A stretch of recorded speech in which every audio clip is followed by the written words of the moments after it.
Hi, we're here again at Amazicon, and I'm with City of Horror clothing line, I guess you call it City of Horror? Yes. And you are? My name is Jason. Jason? Yes. Mike? Ninjaverse Podcast Network. Ninjaverse.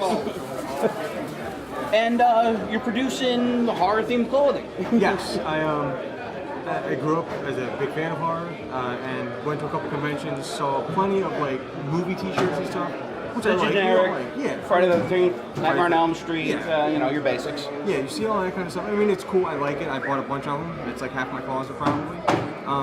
But I started thinking like, wouldn't it be cool if there were like some alternatives to that? There was horror themed or horror based, but not something you see all the time. Not something you can go to a video store basically or buy. And so Not something you can get at Spencer's, pretty Yes. much, is what you're... Yeah, and so I started talking to a buddy of mine who I knew did graphic design. He'd done album artwork for a label that I was on and stuff.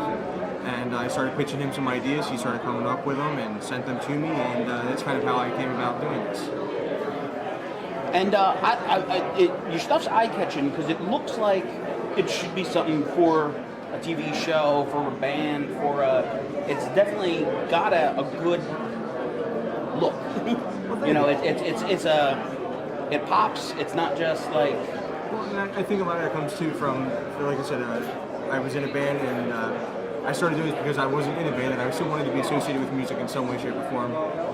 My buddy Addison, who's also in a band, he worked on the artwork for my band that was on a label that he was on, and I run City of Horror almost like a record label. All of them are labeled as like release numbers and stuff like that, cataloged that way. And it's something I don't want to say I've done like intentionally, but at the same time, music is where my passion's always been. It's kind of like what I grew up in, so it just made sense to kind of somehow merge the two. It definitely bleeds through in the work. It definitely feels like I'm looking at stuff for a band that is waiting to be born, type of thing. Yeah. I guess is the from what I've seen of it, it's interesting stuff. You got a website? Cityofhorror.com. That's pretty easy to remember. We're also on all the major social media: Twitter, Tumblr, Instagram. You name it, we're on there probably. Cool. Very nice to meet you. Great stuff. Thank you guys so much. Thank you.